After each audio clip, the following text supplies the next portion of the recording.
Welcome to the group chat with Tara Thomas and Amanda Goodman of Faith and Four Letter Words.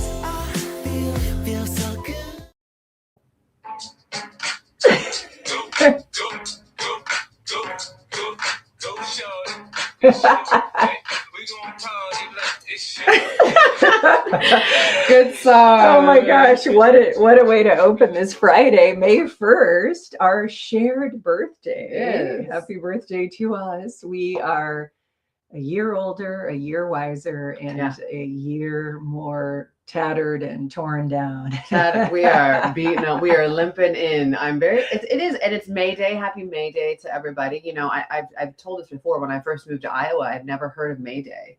So when I first came out and there was all these baskets and flowers and candies, I go to work and I'm like, everyone's so nice. Like they knew it was my birthday. I love it. It's such a great tradition. Those of you growing up in the Midwest like me, we did May Day baskets for years. And then my mom, of course, who was like the Martha Stewart, also, you know, working full time, but had a lot of domestic goddess element.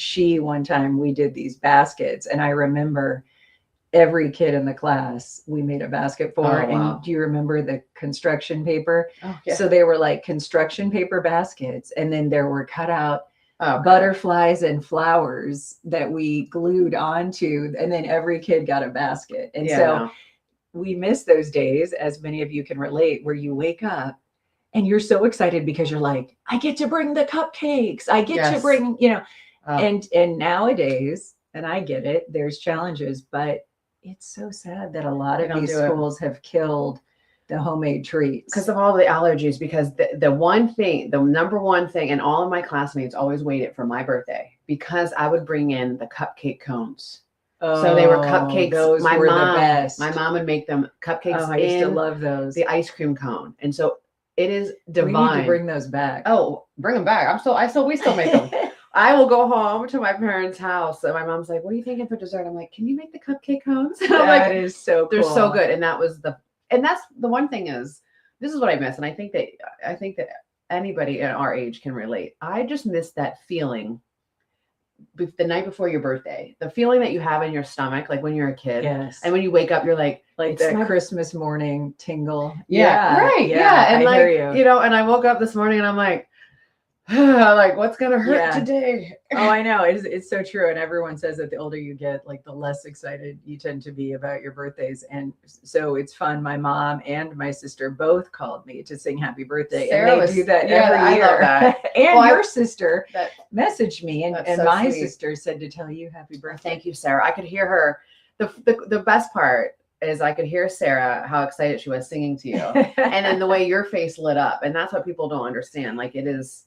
I woke up and I could hear somebody out there rustling. So when it's anybody's birthday in my house, I decorate, you know, the table and happy birthday signs and do stuff. And so Gia, my oldest, did it for me today. There were balloons. That's very sweet. And she gave me a little thing, but she gave me a book, and it was Things I Love About You, Mom. So it was, you know, these pages where she wrote, and then that's what every woman wants, right? Every mom wants to know, how do your kids feel about you? And it was really, really funny. And the one thing that I'm walking away with is that she and I have a very special bond. And I didn't realize, like, she admires that I use my voice. Oh, and so she says, the biggest thing that you taught me was how to stand my ground.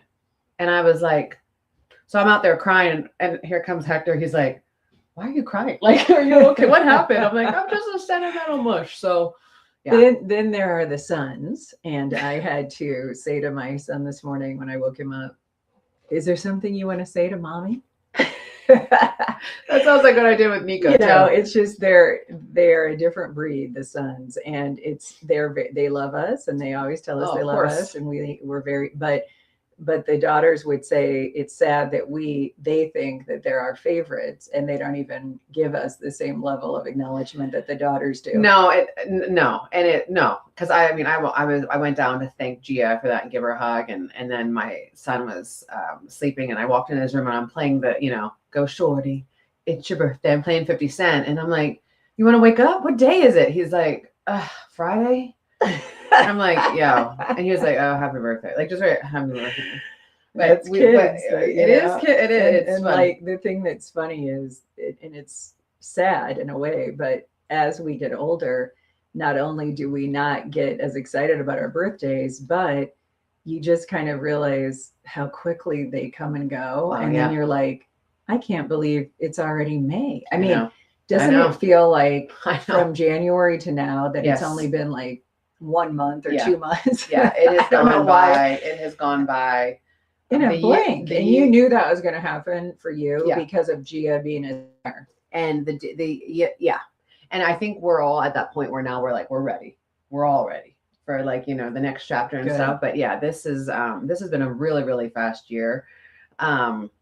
You know, I got a little teary-eyed when I was, you know, I wrote something for you today on your birthday because it's crazy. I'm telling you, this is, if it's not God, I don't know. You know, like Tara and I talk about in our show, this friendship was never supposed to happen. We call it a unicorn friendship. It is never supposed to happen. The outgoing female anchor and then the woman who's replacing her, and you know, they never get along traditionally. Mm-hmm. They really don't, because there's so much competition and they're pitted against each other in the boys club. For sure. So the fact that when I came to interview at that television station in Iowa and there were the birthdays listed and it said May 1st, Tara Thomas, I'm thinking there's no way. And then when she and I met, I mean, when I say that we are so similar and parallel, I mean, it's crazy. I mean, I don't know whether it's because like the whole Taurus thing, you know, but I was at a soccer game last night and playing a rival, and I went near the restroom and this gentleman stopped me. He was like, listen, I know we're on different sides today. He said, but I would want you fighting for me, like you fight for Tara. Like he just gave me this compliment. So it's something about like you and I, that's the one thing about our friendship. We know like when we're down, we're going to find the other one there. And like I wrote and I told Tara, and I'm like, you just let me know when, because I swing on 3. I count to 10. I swing on 3.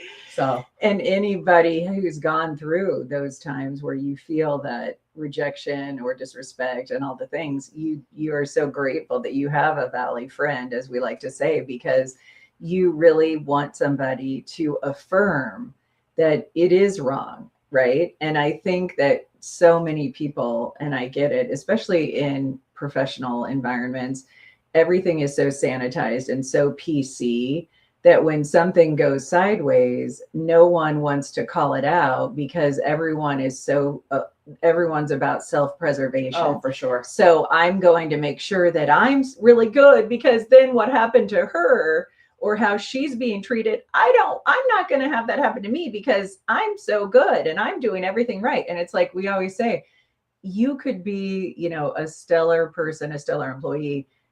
Anybody at any time can always have the target on their back, Yeah, you know? So, right. I mean, how really ignorant, but also how naive of people to think that the way one person is treated would not potentially someday be inflicted on them. And I think a lot of things I'm just going to say this bluntly, and this may come off weird, but I mean, you know, in our news days, we were controlled by a lot of men. In my opinion, the ones that mistreated me the worst were the insecure ones, the ones that went through something in high school or in some formidable years, maybe were mistreated by some women. And so then they use that to get back. Mm-hmm. A lot of the women who have mistreated us have been, you know, maybe they're just, it just seem like they're trying to get back at all. The prototype of any girl who mistreated them growing up. Sure, like if they didn't sit at the right table. So if they thought that you're sitting at that table. So I feel like you like are on target. Like I totally think that there's a group of women who said, well, Tara represents the popular girls and I wasn't allowed to sit with Tara wasn't like that. She was popular and she was well-liked. She didn't mistreat people. Correct. So just because you were in a group, you wanted to be in this group, you don't get to and come back into adulthood and then want to make your statement. You can try though, because it's going to come back around. Because I mean, it's coming, right? And everybody's on to you now. Everybody knows who you are. Everybody in all your circles, you think you're safe. You know. Well, and the other thing it's that just we sad. have talked about, and we understand what it feels like because we've had to pivot in our careers multiple times. And so what I think is always interesting, it's like when you are that person who's seeing a coworker, you know, lose their job or going through something, I think in people's minds, the default is, oh, you're exhaling like, oh, I'm so glad that, you know, that's not happening to me because I'm going to be here until retirement. And the fact is, like anybody in today's world and in our economy and what we've seen play out, if you think that loyalty is a two-way street. And if you think that every job is secure all the way until you start punching that, Social Security at 65, that's just not the way of the world. No. And in going through this, I've connected with so many people who have been through similar circumstances, people that have worked at places, 30 years and they were unexpectedly let go. And it's been a wonderful way to kind of bond with people with kind of that shared trauma of things turned out okay. They landed on their feet. And then after my crash, as I've, said for the last 2 weeks, it's like it does totally put your life in perspective. Yes. And there's that like new, the cliche of the new lease on life. And I feel like I have that. I really do. And so it was so cute. My friend Madeline, she said something last night that I thought was a really good word. She said, don't let other people steal your joy, because even in the midst of trial, for people like us that have overcome a lot, like many of you, you never have to lose your optimism and your hope and your joy. And for us, that's rooted in our faith. Absolutely. So that was a good thing. So I appreciated her saying that, because she was like, because I said, it's just hard for me to even feel good or be excited because I'm like so guarded. Right. I'm so guarded. Right. Well, here's the thing, the audacity of everything that you're going through is everything that everyone who's trying to comfort Tara is doing it so like a snake behind the scenes, right? The snake with a bonnet. The snake with the bonnet. I have to share the meme again because it's fantastic. It's our favorite. But they're doing it, they're moving behind the scenes. And here it's so funny when people do that, because you think that we don't know. And then so they're doing this snakish behavior, and then they're like playing really nice to you. And so it's like one of these days I'm literally gonna come through your office door like the Hawaiian Punch guy. Remember the Hawaiian Punch guy? That is awesome. That's like such a classic Gen X flashback. I'm gonna come through and like want a punch? Like I'm doing. I haven't thought of that in 20 years. So the Hawaiian Punch guy. Oh my god! And it's horrible. That's because for me, it's like it's the audacity that you get, and it's like, and again, like mean women, they travel. Everyone, it's like a pack, right? And here's what I want to know: when you see a group of people ganging up on one, I never question the one. I want to know, it's like the people who are ganging up, because you literally are weak. Like you're completely weak. You're weaker than my niece, like weaker than my niece, literally, because you don't like, if I have a beef with somebody, I'm handling it like one-on-one. Like I will tell you, like I'll vent to you about something, but I'm never like, Tara, you have to hate this person too. Join me. Right. That's so weak. And everyone in our adult lives, we are Kool-Aid. It was Kool-Aid. Yes. Oh, it was Kool-Aid. Oh Sorry. my gosh. Thank you, Katie. That is. What did I say? Hawaiian Punch. Hawaiian Punch. They need a Hawaiian Punch. Oh my gosh. It was the Kool-Aid guy. And thank you, by the way, for everybody wishing us happy birthday. It is a really cool thing that we are close friends and share the same birthday, right? That's amazing. So, okay, back to what the little point I was going to make. As adults, I think the weird thing is when you think about your life, in a working environment, or when you're with all of your social connections through, your kids' friends or the sports or the dance or the things, isn't it weird that if you really take an honest look at some of the situations you've been in, we are all just grown, adults we're dressed as adults, but we're all still in middle school. We are still in middle school. Like you're over here with a group of moms at the lunch table at a baseball game, and other women aren't really allowed to sit with you because you guys find your own table to sit at. I mean, isn't that weird? So it's so crazy how everyone and we talked about this a couple weeks ago, everyone says it's going to get better and people grow up and people mature. And what I think is, as the saying goes, two things happen. We all turn into our parents, and then we all act out from all the unresolved trauma that happened when we were in middle school and high school. For sure. Yeah. And I think it's why it's hard to be a parent too. Because if our kids are going through it, it immediately takes us back to that moment and how we feel. And I am very much, I mean, I like when I'm called unhinged. When somebody hits something like she's just unhinged, yeah, okay, I think I am, because it's just kind of like, you're not going to do that. Like, yes, I'm telling you, it has taken all of me, every fiber of my being, not to roll up and like literally walk in and handle things. And it's like, not because you can't, but it's like, Tara is a devout Christian. And when I say that, like, she is somebody that's going to pray for somebody that does her wrong. She is going to just take a step back into a situation, and she's just going to like, nope, I'm going to walk away from this. I am not going to let them. That's not me. So I am I'm not there. I will pray for people who do me wrong. I do. I believe there's strength in that. And there's power in that. However, I'm going to let somebody know. And for a long time, I tried to like steer away from that, because I'm like, oh, I need to take the high road. But then I thought, that's not my DNA. That's not really like my DNA. If like you have any kind of Italian in your body, like it's just not how your DNA, and like that's not who we are. Like, and so that time is coming. I pray one time that I will. Carrie King is watching. Carrie King. Oh, I love you. Carrie King. Her birthday is tomorrow. Okay. Happy birthday, so we used to go to Ropahoe. We used to go to Ropahoe in Amarillo, Texas. And like, she was my boss. So it was a big deal when Carrie would go. And we would always have our birthday tiaras on. Oh, I love it. So that is the woman who changed my life. That is the woman who poured into me when I probably did not deserve to have a job. And she called me grasshopper. And she said, I love you too. Oh, I love her. That's so cool. It's so cool that you guys have stayed connected. So another comment that I wanted to share, and now I can't find it. It already went past us on the screen.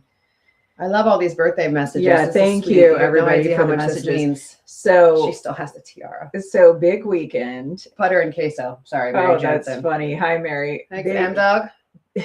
Big weekend prom for my son. Okay. So my mom, Joanne, is coming up, and to celebrate our birthday, we're going to Devil Wears Prada too. Oh, so I'm so excited. I've been anticipating this movie, and isn't it weird? And it is true.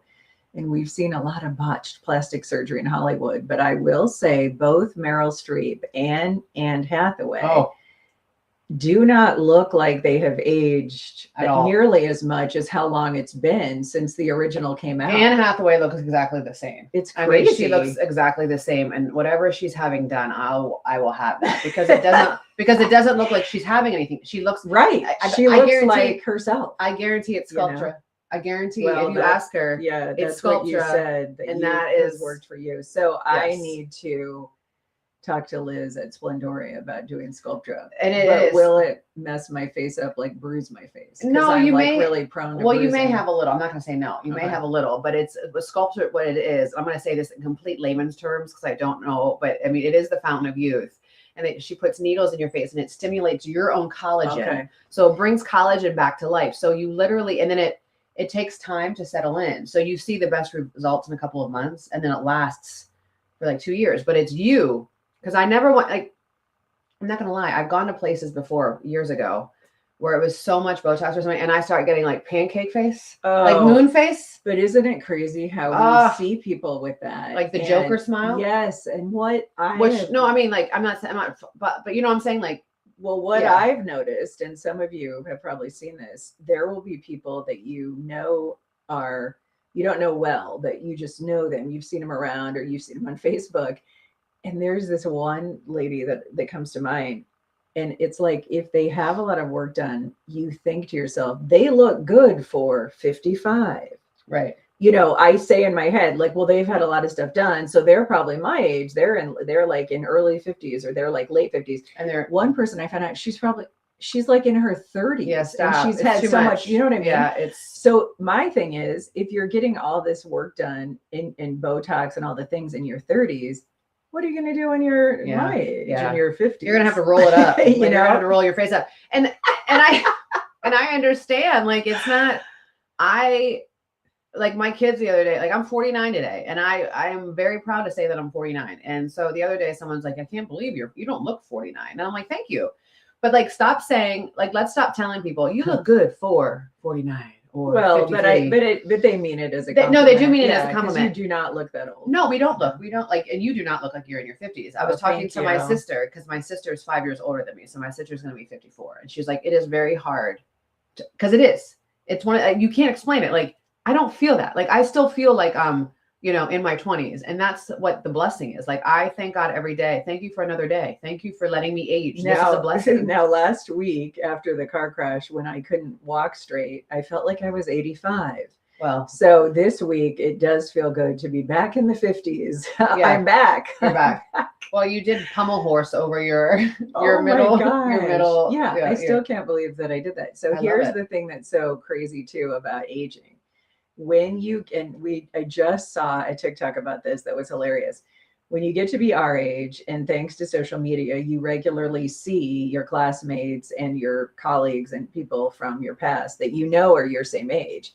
And this guy on TikTok said, my favorite thing being Gen X is when I run into somebody from high school and they look 30 years older than me, you know? And I thought about how I have a much older husband.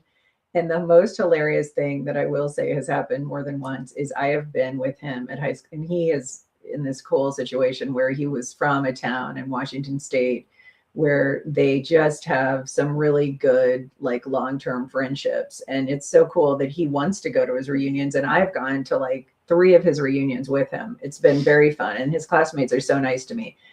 But I will admit, there are some moments where I'm like, you're like a senior citizen, you know? I mean, you look around at like the people and you're thinking, and like, and so it is kind of crazy. And for better or worse, some of you are in this camp. If you marry someone who's quite a bit younger than you, in a way, it does keep you younger, because by default, then socially, you're probably going to hang around younger people. So like, what's weird is when I met Dave, he was always hanging around former students, so kids in their 20s and 30s. So there were like kids my age that were like his friends who had long since graduated, you know.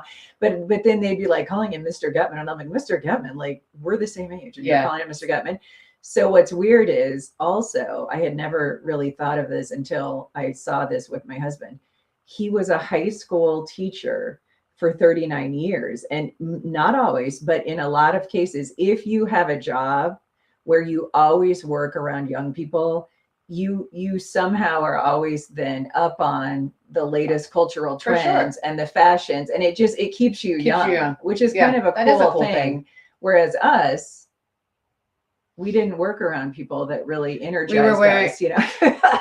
We were wearing box blazers with shoulder pads, but it is true. And that's why kind of like adulthood is fun and parenthood is fun, because, you know, you're amongst people and you don't know no one knows how old you are. Like, so it's kind of like last night, you know, because I love what schools do. There's high school games and everything.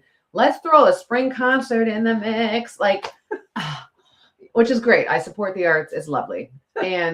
But I'm sitting there and I brought Lucci with me because I had Hector at a game, and then I'm watching Nico's game on my phone. It was like ridiculous.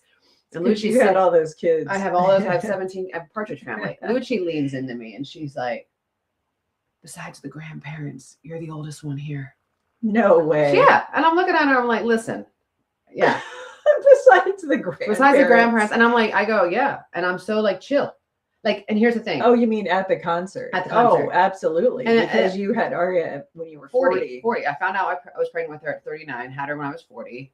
Biggest blessing. I'm so chill. Like, and here's the thing. Let me tell you why. So we were at the soccer game until, like, Aria had to be there at 6:40. 6:30, we leave the field. Go into the house. I'm like, just throw on what you wore to the Faith and 4-Letter Word show last night. Which was so cute. Thank you. It was a little romper. That romper, yeah. I'm sure it was on her floor. So it was on her floor. Her hair she has very, very, very curly hair. Okay. So you have to, there's products involved. We had been out in the wind. Okay. So I was like, let me do your hair. She goes, no, it's fine. I go, all right. We get in the car. We go. She's like the lead speaker for the thing. So she's walking over and I see her hair, and her right. And I look at all these other kids, and they're dressed so cute, and these adorable outfits, and their hairs are these nice little hairstyles. And I'm looking there, and I just like lean back on my chair, and I'm like, the fact that I'm an older mom, I love it because I'm like, I'm not because stressing. in the scheme of life, it doesn't matter. Correct. And It doesn't matter. And for you to kill yourself to get home and fix your hair and do all the things, all you're doing then is putting on a show for everyone publicly, when behind the scenes it's really chaos. It's so chaos. why not People reflect fighting. the chaos? Right. And we were like laughing. And I mean, and I literally, like, it was just, and it was adorable because when we were pulling in, and I was like, all right, let's go. And she goes, Mom, thank you for leaving the game for me. Oh, wow. That's sweet. And that was sweet. Like, and Yeah, it was just, that's cute. but it was better that I left because I left and it was like a tie game, you know, and like Hector's giving me updates. And then Hector's like, he said, Gia's going to take a PK. And if you notice, like soccer, like we're PK, penalty kick. So it's like just the player and the goalie. So then I'm like, Lucci and I are looking at the phone and it's like ... And then the dots go away. ... And the dots go away. Oh my gosh. And we're like looking at the phone, like walking into the school. We're like, tell me what happened. Like it was chaos as everyone else is calmly walking. I Or, love you know, it. it was Yeah, just- because they haven't reached that stage yet where they're in, high school sports craziness. But for some of those kids right now, they're in the throes of TNT cheer, the cheer and stuff. fusion, and all the and we love all those places. I mean, our daughters were into dance and cheer. But it's funny because some of those moms, if they were like me, like it was a nightmare to try to do the hair. Oh, I couldn't do it. I couldn't get it do that the high. Backs and all the things. I couldn't do the smoky and eye. the blue eyeliner and the giant fake ponytails and all the things. I mean, I couldn't do it. And so it is nice. My mom can do hair really well. So she did Your mom, Charlotte's by the hair. I bet your mom, if she was braiding your hair, was it like You're kidding. No, I bet your mom, like when she was braiding your hair, it was like I was like, she was she braiding my hair? Yeah. she was like tight, and you were like, she was. She used to tell me, and my hair was so thick, and it was so, especially in middle school. And I remember she used to pull it tight, to do the ponytail, and she would break the ponytail holders all the time. Did you wear the ponytail holders with the clinking? The balls? No, I usually did the knockers. Or are they called like the I usually didn't wear those. I was not. Did you wear those? Yeah. Okay. I'm good, man. So speaking of Aria, her youngest, Aria is the child that the children's books are modeled after. And today, our second children's book is officially launched. So we're excited. This is the one. This children's book series is like truly our passion, right? It's truly our passion. And this one is Grace is Not Bossy. And this is teaching, it's for boys and girls, of course, but specifically for girls. And this is why we're targeting girls, because we're treated differently ever since we're little, right? Like, so we could say something on the playground, the boys say the same thing, and the boys have always been called leaders and good way to be strong. And then it was, Mandy, stop being bossy. Use your inside voice. Like my brother would yell in the house, and then I would do the same thing, or I would stand up for myself. My mom would look at me and say, why do you have to be so loud? Those things stick with you, and it kind of, and it's not intentional. It was never intentional, but it takes you through this young girl using her voice, and she has a friend that calls her out and says, you're being so bossy, and, and kind of, she works through it. So, the strong, headstrong, bossy girl in your home, she is a leader in training. Absolutely. So as long as we guide them the right way. So that is out today. We have a whole series coming up that's kind of working through all of the things that little girls go through. So we're excited. The childhood angst that we all deal with, regardless of our generation. So the first book in the series for the children is The Girl with Big Ideas. This latest one, Grace is Not Bossy.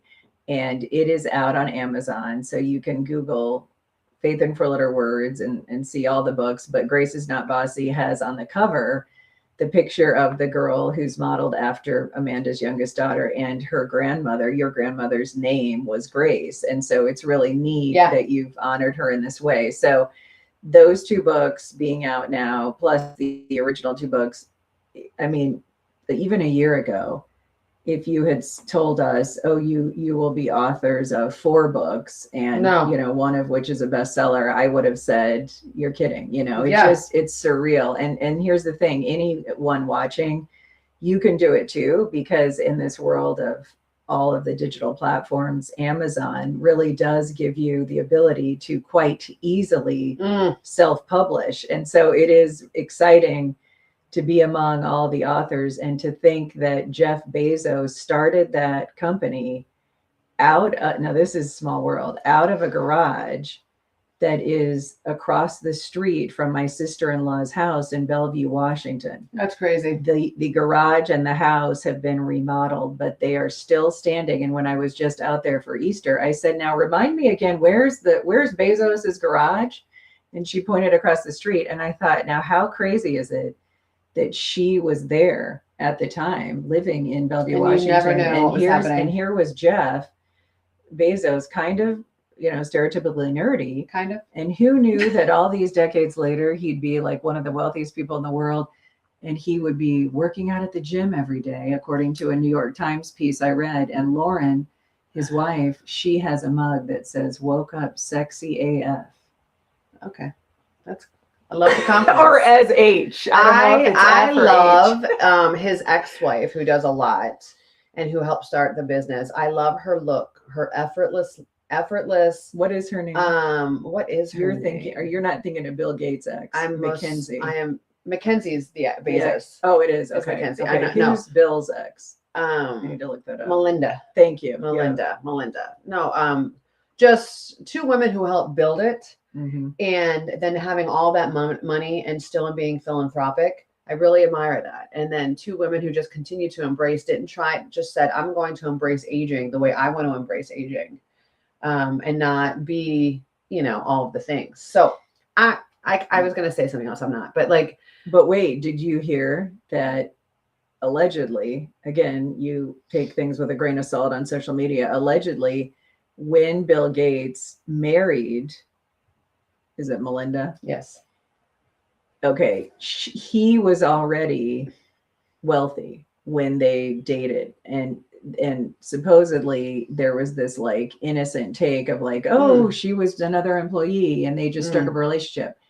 Some have speculated it was not quite as happenstance, that she purposely would go up to him in the parking lot and say, hey, and that some of it was very strategic. And because she was going into it knowing that I strategically want to be with this man, she supposedly agreed that once a year he could go and spend a week with his ex-girlfriend. That's what they're saying. Listen. So weird. I'm just going to say what everyone's thinking. And this may not be Christian of me, but it's my birthday and I can do whatever the hell I want. Okay. Bill Gates has some audacity. I know you're one of the wealthiest men in the world. I get it. Okay. The fact that man was going and having, affairs and sex with prostitutes and and all the things is sick. I can't because he sounds like Kermit the Frog. First of all, tell me it's not about money. What's it about? Because he's also very rude. The reports of him. Yes, when they show those clips, he is very rude. He has a long history. He talks in a very condescending tone. He's the smartest person in the room, and women in the he would tell his women, his wife, why are you speaking? His ex-wife, why are you talking? He's not actually, the way he talks to people, he wants you to know he's smarter than you, and he's going to tell you that he's smarter than you. So literally, there's no endearing quality. His only quality is that he has tons and tons of money. So and did have the genius to create some of the most innovative products that have impacted. But the audacity, you have this family, the arrogance and the ego. You have a family, you have a wife, you have children, and you have a family, and then you think that you're so important, and then you go out and you're doing all these things on your wife, ew. It's crazy. Back to our hairdos, back to our Gen X hair. Bonnie said, my mom French braid so tight it pulled my face lines out. Which is so crazy because you never wanted we were but we were the slick backs before slick backs were a thing. Yeah, because in my mind there was no gel in it. It was the brush, and they were brushing our foreheads. Yeah, they were brushing all of our foreheads. It was. My sister and my mom have had so many knockdown dragouts, as my mom calls it, over her hair, and we laugh so hard because there are some family photos, like a Christmas portrait, where my sister's eyes were bloodshot before they could do all the edits, because they were fighting and she was bawling before the photo shoot. Oh, I don't even mess with the hair. They were crying. I am not like I can braid my kids. Like, remember the French braid that was so in, and if you were the cool girl if you could have your hair French braided. Well, my mother couldn't do any of that. And then the French braid, it has to start here. Yeah. Oh yeah. So my daughter is like the two braids that come back, but I can't start here because I'm not.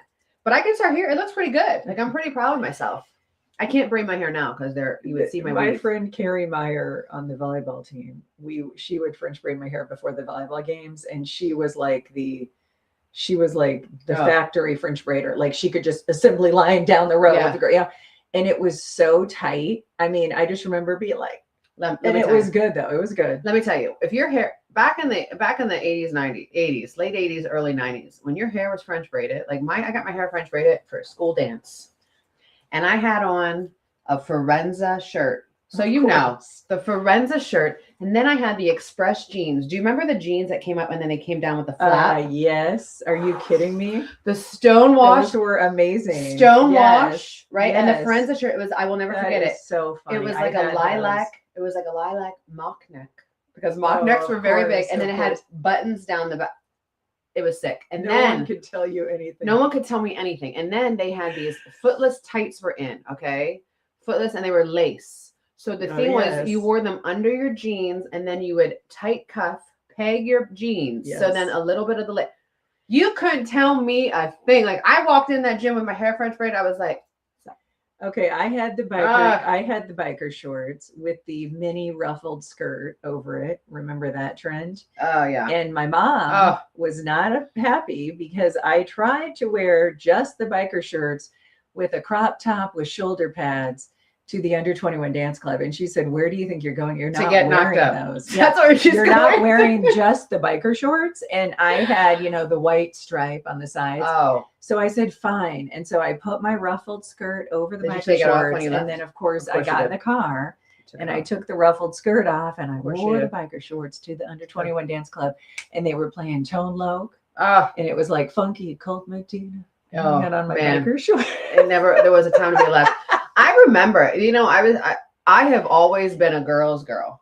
And I've always been a girl's girl. Like, I protect my girls and my girl code. And I remember at that one dance, my crush asked me to dance, but my friend had a crush on him. Oh, okay. Wow. So like, it was like we had this mutual thing. Tough. And so Shower Me With Your Love came on. Oh my God. Shower Me With Your Love. Surface. Yes. Classic. Such a classic good one. R&B. And he was like, R&B, do you want slow jam? He's like, Mandy, do you want to dance? And I was like, I can't. I want to, but I can't. In my Forenza. Because first of all, that was nice of you. That was me. Like, I was always like that. It was like, it didn't matter then if it would be like years later. Nope. She had a crush on him. It never worked. I will never do that. Like, that's Now I remember a girl named Debbie who was a classmate of mine. We went to different high schools. And I remember Debbie in middle school was very much I won't say prudish, but she was very much the girl with the glasses who was kind of the bookworm, and she was a really smart girl and she was very kind. Fast forward to high school and sophomore year, I'm at the under 21 dance club and I look across the club and they had this weird kind of like layered different levels in this club, and I see this girl like in this intense makeout session with this guy, and it was Debbie, and I remember thinking like, whoa, Debbie, you've really come out of your shell. It was always those girls. It was always those girls. It was always the ones that had all the teachers. It was always like because it was always the chocolate cover. No, because my teachers were always like, oh, she's probably the one that. No, I was actually the prudish, like well-behaved. And they thought you were the fast one. They thought I was the fast one. They thought you were. They thought I was a little red Corvette. They thought you were. What's the girl's name? Stockard Channing in Grease, and you were really Rizzo. They thought you were Rizzo, and you were really Sandy. I was really Sandy. Yeah, I was never Rizzo. Or who was the one that was always penning? Wendy. Penning all the people. Wendy. Her name was Wendy? Wasn't she the prom queen? Was it Wendy? No. The girl that did the prom decorations. Oh God, that annoying woman. Yeah, the one. What was her great? Patty. Yeah, she was like she was jealous. Marty was the one that was. Oh, yeah, I Marty loved Marty. Yeah, Marty was so funny. Marty Yeah. is the one who, the guy who was from the radio station, Yes. and he was like, Yeah. you know, in Marty's face. I love it. And it's so crazy because as sad as it is looking back, because we were kids, right?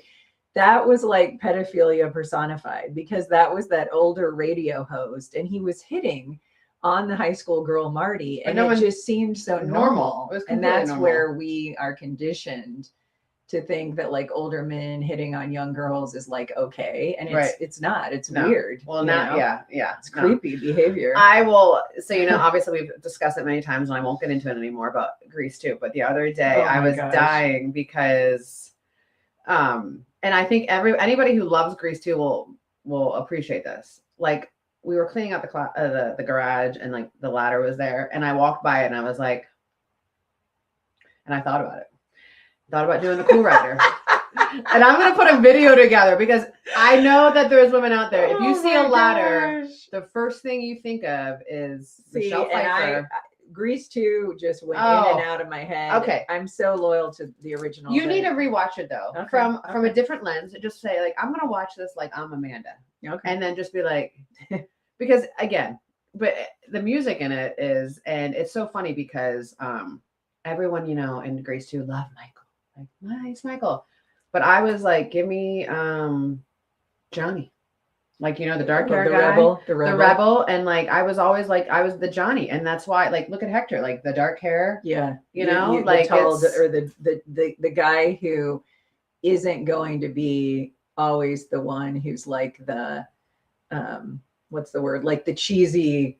Like, yeah, you like the more edgy. I like the edgy and like that's someone who's not kissing my rear. Like Hector would never like no. Like it's just for my entertainment for my birthday, do an impression of Hector, like something he would say in his accent, because it's so funny. Oh, I just my favorite thing to do about Hector is when he gets mad and he's about to tell you a story or something, and so he'll go like this. Okay. Which reminds me so much of Ricky. Okay. From Ricky Ricardo from Lucy. Yeah, and then so but like my kids clown him. Like my kids clown him, and it is the funniest thing. And he plays it, he doesn't care. Like he thinks it's hilarious too. So when he says don't joke, there's no J in Spanish. It's yo. So he'll go. So he was making fun of one of the kids the other day, and then they got upset. And he goes, I'm just joking. And I'm always like, he's just joking. Come on, he's just joking. So we clown him all the time. And so now that is so funny. But it's really funny. And it's because the funniest is that my kids will like mock him, and he's like sitting over there knowing like 2 and 3 languages, right? And that is a gift that they've grown up with a dad who speaks multiple languages, because you pick up on the dialects, but then it neutralizes your accent. Yeah. So her kids have your East Coast accent, and then they have his South American accent, and their accent is like as flat and neutral as it comes, which is so weird. And I can uniquely hear that because I have an ear for accents. So when I heard Gia talk, I thought your accent isn't Midwestern. It's like a flat, really more the neutral, like Hollywood accent, where it just is like a neutral. So speaking of accents, our friend Gina is watching from Pennsylvania, Western PA. So she says things like downtown, and she's going at. She said, my friend Alicia's mom that I played softball with owned a salon and used to French braid all of our hair before tournaments, including the double braid. Oh. That's how I learned, and I can still do it today. Gina has the face for a really good French braid. Yes. I can see her wearing French braids. She does. And she was a very vicious soccer player and softball player. I can see it. So she was take no prisoners. So if you have a husband or a close friend who is from a different part of the country, it's very similar to Hector being from South America, where there are some words that are so foreign to me that I'm like, what are you even talking about? So my husband Dave grew up in Washington State, lived in the Northwest his whole life. So they don't call the Gen X things that we called trapper keepers. They call them peachies. Peaches. Yeah, because it was some weird brand that they had out there. And then they don't call tater tots. Like my husband would see that on the menu and he had no idea what they call them JoJo's. Really? So he had no idea what I was talking about when I was like, you gonna get some tater tots? And so, I mean, it's just so weird how you grow up and you don't have any concept of somebody even one state away. So we would go to Panama City Beach every year for Florida, and all of you Michiganders will know this. Up in Michigan, they call a drinking fountain like a bubbler. And I'd be like at this resort, you know, hanging out with all the kids we would meet during spring break from like Michigan and Wisconsin. And they'd be like, where's the bubbler? And I'd be like, the bubbler? Who are you? Yeah. But it's so weird because they're only one state up. Yeah, it's so then when I moved to Boston for college, they called pop or soda tonic. And I was working a festival where Wilson Phillips performed, if you can believe that. Oh, that's and people kept coming up and they're like, I'll take a tonic. And I was like, so it was like so weird because that was their normalized vernacular. And of course, the soda pop debate is a big one. If you're in the South, it's soda. It's Coke. And Coke in Texas, definitely. In the Carolinas, it's Coke. And then there's a lot of places where it's like pop, like us in the Midwest tend to default to pop. And then of course I have to bring up the one that she hates that I purposely I know what you're gonna say. Is supper, because I want my kids someday, wherever they end up, I want them to say supper. To be ringing a dinner bell. Because that's what mom said, and that's what my mom said, and my grandma said. Appreciate that. You know? And I know, and I appreciate that. Like, and I appreciate that. And it's not, and I think it's endearing. Like, and I love, but it's very Midwest. It is very Midwest. Like, if I went back home and I was like, "What's for supper?" and my parents were like, "Get out." Get out. Like they were like, get out. Like everyone in my family, get out. Like, no, get out. Oh my gosh. Okay. But it is funny because even in Pennsylvania, there's two very different dialects. Like she just said, isn't that so funny that Mary Jansen said it's like supper versus dinner, and we were just talking about that. Because Mary just got done, you know, churning butter. She's about to roll down her prairie. Like Mary said, in Iowa we eat supper. I'm with you, Mary. I'm with you. Our friend Julia Stone. Hi, gals. So great to see you're doing well, Tara. Thank you so much, and thank you, Julia, for reaching out to Charlotte. So Julia and her husband, they own the Iowa Woo and now the whole Arena Football League, and she's my down the street neighbor. And she reached out to my daughter in Arizona when the crash happened, and that was so nice. And again, I know it's like overkill at this point, but I have to say it again, like, thanks for the prayers, thanks for the messages, because it has been so positively impactful in a tough time. Now back to the Midwest differences. The other thing is about the Midwest, and I didn't know this until I moved to the East Coast. If you grow up here, and we all do this, when you drive by your neighbors or when you're out on a field, you know, you're out on a trail, if you will, you know, whatever you're doing. Now, I'm not a trail person, but a lot of people here ride bikes on trails. A guy that moved here from like New York, I think it was, he said when his son came to visit, the weirdest thing ever was the son going like, how do you know all these people? Yes, it's very odd. And it was because they were just being Midwest nice. So we don't do that. We wave, or we, like she said, you drive past a neighbor that you don't even know, right? Because your neighborhood probably is so big. And then you're just like, you're kind of, you know, sometimes you're like, oh, yeah. We don't do that back. We don't do that. And so then I forget when I go back home and then I'm waving to people and people are like, what are you looking at? Like, you know what I mean? Like, it's not. So here's what's funny. A guy that I grew up with, I want to call him a kid. Like, I grew up with him, went to like preschool all the way through senior year. He said, happy birthday. Wishing you a fantastic, blessed day. What time is Mrs. Goodman bringing the cupcakes? Oh my God. Because your parents would bring the cupcake cones like to school. And so when we were in grade school, he wanted to be a priest when we were in grade school. And so we went to a Catholic school. So he went, because that was a big thing. Like every boy wanted to be the priest because it was like the big deal. So there was the convent. We went Catholic school, and the convent was at the end of our school.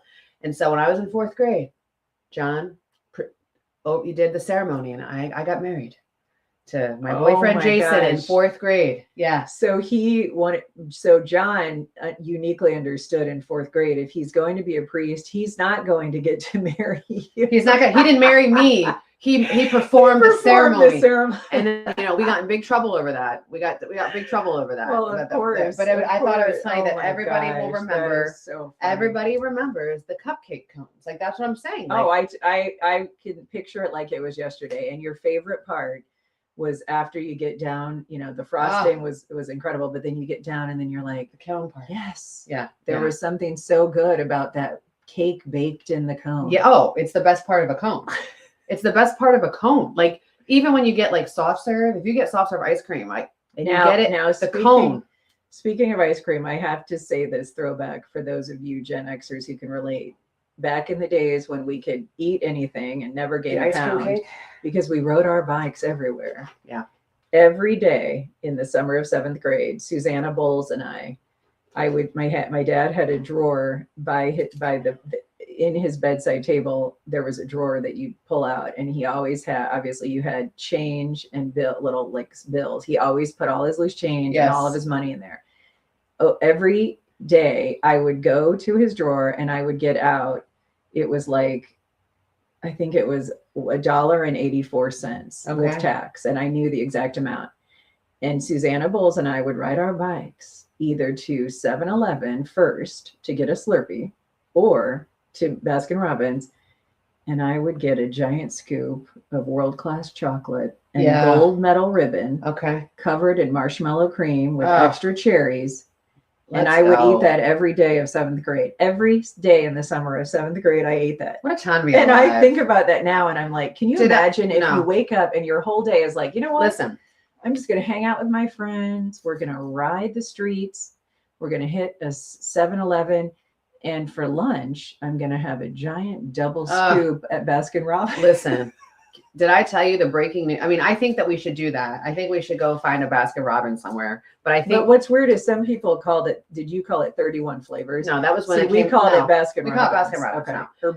Or BR. So we, I don't know if you all heard this, and if you're Gen X and you definitely know, guess what's coming back? Book It. Pizza Hut, the Book It, where you would have the personal. So this summer they're offering it. The pizza, if you still have Pizza Huts. I mean, and Pizza Hut was the fancy pizza back in the day. That was the expensive stuff. If your parents took you to Pizza Hut, you were waiting for a long time. But if you got in, you're like, oh man, my parents have some money if we're going to Pizza Hut, right? And then when you were a kid, you had to read a certain amount of books. You took it in, and then they gave you a personal pan pizza in like the little box. Which those personal pan pizzas seem so filling. Now, oh my God, that's like a bite. They're it's like so a bite. Small. But they're bringing back Book It. Oh, that is so cool. I was so excited. That. But here's what I want to do this summer. Like, I literally want to be more intentional. I say this all the time, but it's because, first of all, it's the summer before Gia leaves for college. But I'm going to do the 1980s, 90s slow down, right? But you say that, and then every weekend I have something on a soccer field. I know I'm going to be on a soccer field, but no, when we're at home now, let's go outside to the pool. Let's turn on the outside lights. Let's get a movie going. Like we're at the drive-thru. Let's do the old school movies. Let's get the Jaws. Like, did I tell you what I did last year with my kids? So we have the outside, like the screen. We bought the screen that you can like projector or movies. I told the kids, I go, get in the pool. Get in the pool. So I got in the pool and it was all dark out, and I put Jaws on. And they were like, oh my God. That is so funny. That's a classic Gen X memory. Every time you got in a pool and you couldn't quite see the bottom, you're like, there was that trepidation. Yeah. Well, when that movie came on, and like when that movie would come on, well done. When that movie, well, we knew it was summertime. Like that movie was indicative, like, okay, summer's here. When I remember the one time because it was that Montauk. It was yeah. And then I remember like one Friday night we watched Dallas wrapped up, and it was like, and now for a special evening presentation of Jaws.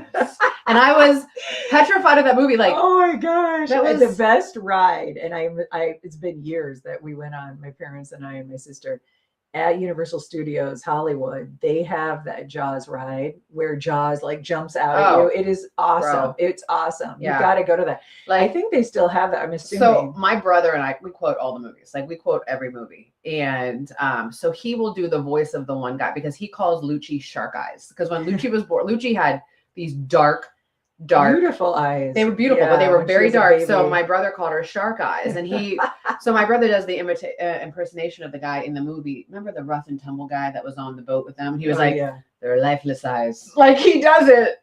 So when she has, like the other night, she was acting up. So she's got this giant shark pillow, and I'm going to play something for you because it was funny. So she has this giant shark pillow, and I could not get her. And she's very, she's spicy.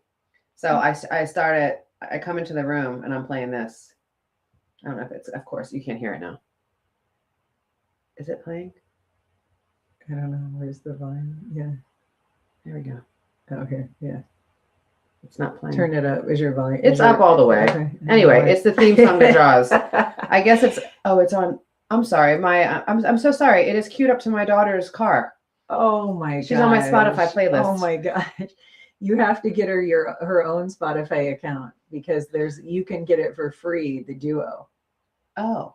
How did you Really? not know this? So Thomas has his own account under my because I will be in my car jamming and I'm like just doing something like I'm listening to Cool Rider and all of a sudden here comes something that I don't recognize. No, you have the Duo, so then she has her own separate account. Okay, you got to do that, especially now that she's going to college. Well, because I don't know if anybody knows, like Drake is a performer, and so I don't like Drake. I don't like Drake. I refuse. I'm not a huge Drake fan. You know why? And I'm like, he's not a thug. And Gia's like, Mom, his music. And I'm like, he used to be on the Disney Channel. If you were on the Disney Channel, I'm not listening to you. You have to understand something. You're going toe to toe with your mom. NWA, honey. Oh yeah. Tupac. I mean, we had Two Live Crew blasted at 15. I had Two Live Crew which was so inappropriate. Banned in the USA. Oh, those, looking back, it's hilarious that we were coming up, our formative years in a time when people were breaking records, over Tipper Gore and everything. I mean, because now we are so much more, I think, open about the fact that our kids are going to be overexposed, but because social media had not obviously been a thing or taken hold, we were very much, inappropriate with our music and some of the movies, but we were still very innocent in contrast to our kids because we didn't have, pornography at our fingertips. No. And that's what's sad. The boys in school were, looking at the National Geographic. Yeah, and trying to sneak a magazine that was inappropriate because we didn't have everything. Yeah, that's filled. However, right at our. That's why I like those reels. That's like, if your mama listened to this, she a thug. Yeah, and she is like. Speaking of moms, my mom Joanne, who's coming today to celebrate my birthday, she said, "Happy twins' birthday! The friendship that wasn't supposed to happen." Isn't that true? Isn't that true? Because thank God it did. Yeah, because it'd be one of those things where if we had not become close, knowing that we both share the same birthday, like it would pop up on Facebook and then we'd be like, are we going to wish her a happy birthday? Yeah. You don't know where you stand with people. But here's the thing, what we have found, and this is kind of a weird phenomenon and some of you can relate. The good thing about a birthday is there are a lot of people that take time to wish you happy birthday on Facebook. And you in your mind are like, and I thought they couldn't stand me. And then I said this last year and people took it the wrong way. Okay. There will be people, and this is interesting, and I'm going to say this.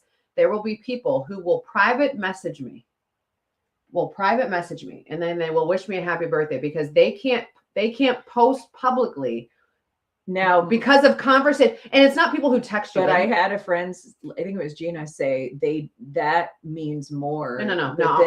But what I said is, but I think there's ill intent for some. Because it depends on who it is. Yeah. It depends on who it is, right? But there are people who will send me a message privately.